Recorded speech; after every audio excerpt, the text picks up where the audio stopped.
Was it a good idea meeting someone from the internet? I could always delete the app and start over. But then she remembered all of the happy couples she knew. Meeting online was normal now. Maybe even fun. She took a deep breath and started swiping. Left, left, left. Nope, nope, nope. Then a face, kind eyes, a cute smile. Derek, he seemed normal. He liked hiking and craft beer, just like her. Please let this be okay. Hey Emma, love your hiking photos. Ever been to Red Oak Trail? It was good, starting with a shared interest. Thanks. I haven't been there yet. Heard it's beautiful, though. For the next week, they messaged constantly, talking about their lives, their dreams, their fears. Derek seemed kind, funny, and understanding. He even liked her taste in music. Maybe she had found someone special, someone to chase away the loneliness of suburban life. How about dinner at Denny's? I hear they make a mean moons over my hammy. Denny's was a safe bet. Public, well-lit, and open 24 hours. What could go wrong? The Denny's buzzed with the clatter of dishes and the murmur of late-night conversations. Emma sat at a booth by the window, nervously fidgeting with her phone. She scanned the entrance every time someone walked in. Where was he? Just then, a man approached. Tall, with sandy hair and those kind eyes from his pictures. He was even more handsome in person. Emma? Derek, it's so nice to finally meet you. They talked for hours, laughing over coffee refills and sharing bites of pancake. Derek was everything she hoped for. He was charming, witty, and made her feel like she could be herself. For the first time in a long time, Emma felt truly happy. Maybe this Tinder... There's a beautiful spot by the lake. Amazing view of the sunrise. I get it, but trust me, it's worth it. And besides, don't you want to see what the sunrise looks like outside of a Denny's parking lot? His words eased her worries. He was right, it was just a walk, and the sunrise did sound nice. Okay, let's do it. Little did she know this simple decision would lead her down a path she never expected. The car hummed quietly as they drove away from the glow of the diner. Streetlights became scarcer, replaced by the menacing darkness of the countryside. The once comforting lights of the town faded into the distance, leaving only the faint glow of the car's headlights to pierce the inky blackness. Emma felt a knot of unease forming in her stomach. The further they drove, the more her anxiety grew, each passing mile adding to her sense of dread. "Are we almost there?" she asked, her voice tinged with a mix of impatience and fear. She asked, her voice a little higher than usual. The question hung in the air, heavy with unspoken concerns. Almost. Derek's reply was curt, his focus unwavering as he navigated the winding road. Derek replied, his eyes fixed on the road. His grip on the steering wheel tightened slightly, a subtle sign of his own tension. His tone was nonchalant, but Emma couldn't shake the feeling that something wasn't right. The silence between them grew heavier, punctuated only by the rhythmic thrum of the engine. The woods outside the car windows were dense and dark, their twisted branches forming eerie shapes in the shadows. The silence broken only by the rustling of leaves. It was as if the forest itself was alive, whispering secrets to those who dared to enter. It felt like they were driving into the jaws of a hungry beast. The road seemed to narrow, the trees closing in around them. Emma wanted to say something, anything, to break the silence. Her mind raced with thoughts of what lay ahead, each one more terrifying than the last. To ask Derek to turn around, to abandon this journey into the unknown, to take her back to the safety of the well-lit diner. The memory of its warm lights and familiar sounds seemed like a distant dream now, but the words caught in her throat. Fear and uncertainty paralyzed her, leaving her unable to voice her concerns. She didn't want to seem rude, to ruin the moment. She didn't want to appear weak or scared, even though every fiber of her being screamed for her to speak up. Besides, he said it was almost there, just a little further. His reassurances did little to calm her nerves, but she clung to them nonetheless. What could possibly go wrong? The question echoed in her mind, a haunting reminder of the uncertainty that lay ahead. The road stretched out before them, a dark and foreboding path into the unknown. The car screeched to a halt, breaking the eerie silence of the woods. The sudden stop sent a jolt through Emma, her breath catching in her throat. Emma's heart pounded in her chest, each beat echoing in her ears like a drum. She could feel the adrenaline coursing through her veins, making her hands tremble. They were in a small clearing, surrounded by tall, imposing trees that seemed to reach for the starless sky. The darkness was almost tangible, wrapping around them like a suffocating blanket. The air was thick with the smell of damp earth and something else, something metallic and vaguely unsettling. It was a scent that hinted at danger, making Emma's skin crawl.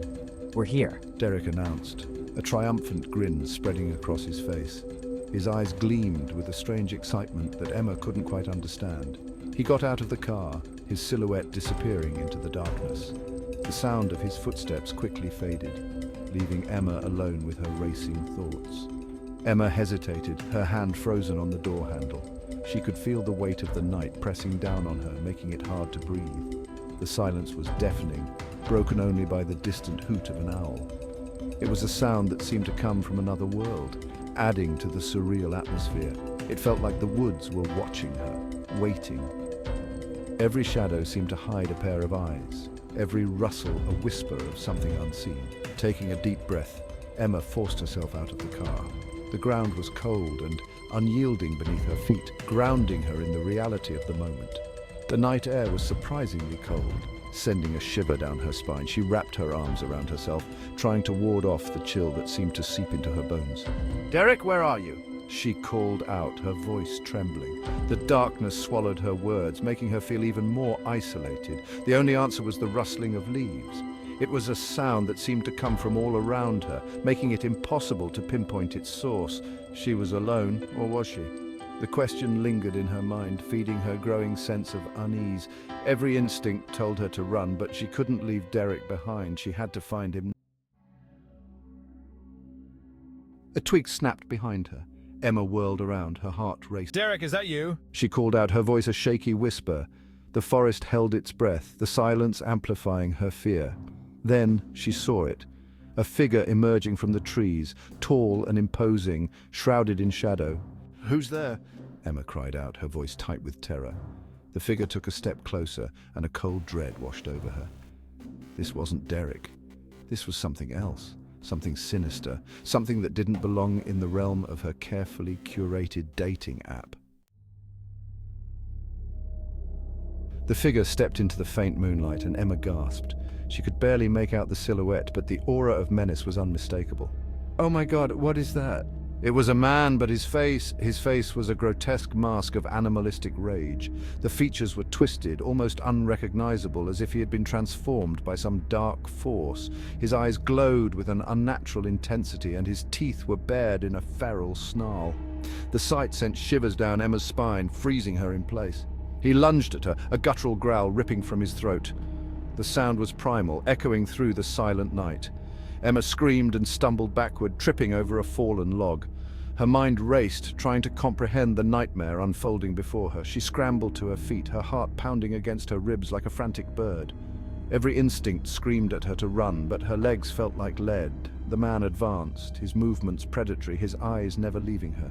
Each step he took seemed to close the distance between them with terrifying speed. She was trapped, with nowhere to run and no one to hear her screams. The forest around her seemed to close in, the trees becoming a cage.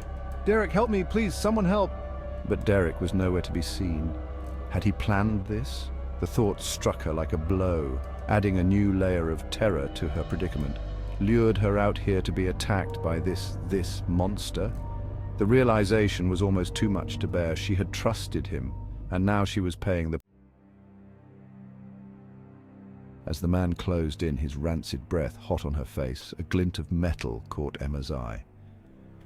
Derek's car keys. They'd fallen to the ground during her fall. A surge of adrenaline coursed through her veins. It was a long shot, but maybe, just maybe, it was her only chance. With a desperate lunge, she snatched the keys from the dirt. The man roared in frustration, his hand shooting out to grab her. Emma scrambled back, clutching the keys like a lifeline. The car, if I can just reach the car. But the man was blocking her path, his eyes burning with a terrifying hunger. She had to make a choice that could mean the difference between life and death. Her hand shaking, Emma pressed the button on the key fob. The car's headlights flashed, momentarily blinding the man. He recoiled, shielding his eyes with a hiss. It was now or never. With a surge of fear-fueled strength, Emma bolted towards the car. She could hear the man lumbering after her, his enraged growls echoing through the trees. Her lungs burned. Her legs screamed for her to stop, but she couldn't. Her life depended on it. Reaching the car door, she fumbled with the lock, her fingers numb with terror. Finally, it opened. She threw herself into the driver's seat, slamming the door shut just as the man reached the car. He slammed against the window. Emma fumbled for the keys, her breath coming in short, panicked gasps. She jammed the key into the ignition, her heart pounding in her ears. The engine roared to life. She threw the car into reverse, her eyes never leaving the monstrous figure in the rearview mirror. He was still there watching her, his eyes burning with a chilling intensity. But as she sped away, the image of his face slowly fading into the darkness, one terrifying question remained. What had happened to Derek? To be continued. Don't miss the shocking conclusion. Subscribe now.